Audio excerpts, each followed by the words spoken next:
एक छोटे से गांव में एक लड़का रहता था जिसका नाम अर्जुन था। अर्जुन एक साधारण किसान परिवार से था, लेकिन उसमें एक विशेष बात थी। उसकी आंखों में बड़े सपने थे। उसका सपना था कि वह एक दिन बड़ा आदमी बनेगा, देश के सबसे बड़े इंजीनियरों में से एक होगा।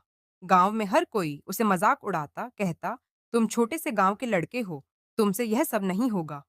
लेकिन अर्जुन ने कभी इन बातों को दिल पर नहीं लिया। अर्जुन के पास संसाधन कम थे, लेकिन उसका हौसला बहुत बड़ा था। मानना था कि मेहनत और दृढ़ संकल्प से कोई भी सपना पूरा किया जा सकता है। हर दिन स्कूल के बाद वह खेतों में काम करता और फिर रात को देर तक पढ़ाई करता। उसकी कड़ी मेहनत देखकर उसके माता-पिता भी उसे समर्थन देने लगे। एक दिन गांव में एक बड़ी सड़क दुर्घटना हुई थी, जिसमें कई लोग घायल हो गए थे। अर्जुन के मन में यह सवाल उठा कि अगर हम बेहतर तकनीकें और इंजीनियरिंग का ज्ञान हासिल करें, तो हम ऐसे हादसों को रोक सकते हैं। इस घटना ने उसे और भी प्रेरित किया और उसने ठान लिया कि वह इंजीनियर बनेगा, ताकि ऐसी दुर्घटनाओं को रोका जा सके और समाज के लिए कुछ अच्छा कर सके। वह दिन-रात कड़ी मेहनत करने में जुटा रहा। उसका सपना था कि वह किसी अच्छे कॉलेज में पढ़े और फिर एक बड़ा इंजीनियर बने।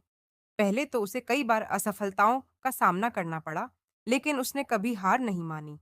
अर्जुन ने अपने सपने को सच करने के लिए खुद को हर हाल में तैयार किया। आखिरकार उसकी मेहनत रंग लाई। उसने अपनी कड़ी मेहनत और निरंतर प्रयास से अपनी कक्षा में सर्वोच्च अंक प्राप्त किए और एक प्रतिष्ठित इंजीनियरिंग कॉलेज में दाखिला प्राप्त किया। वहां से उसकी यात्रा और भी ऊंची हो गई। अर्जुन ने इंजीनियरिंग की पढ़ाई पूरी करने के बाद उन तकनीकों और नवाचारों पर काम किया जो दुर्घटनाओं को रोकने के लिए उपयोगी हो सकते थे। अर्जुन ने साबित कर दिया कि अगर किसी के पास मजबूत इच्छा शक्ति हो, तो किसी भी परिस्थिति में अपने सपनों को हासिल किया जा सकता है। वह अब न केवल एक प्रसिद्ध इंजीनियर था, बल्कि लोगों के लिए एक प्रेरणा भी बन चुका था। अर्जुन का यह सफर यह दर्शाता है कि अगर हमारी मेहनत और हौसला मजबूत हो, तो कोई भी सपना साकार हो सकता है।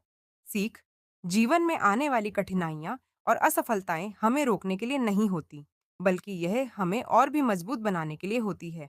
अगर हमारा सपना सच्चा है और हम उसे पूरे दिल से चाहते हैं, तो किसी भी परिस्थिति में हम उसे पा सकते हैं।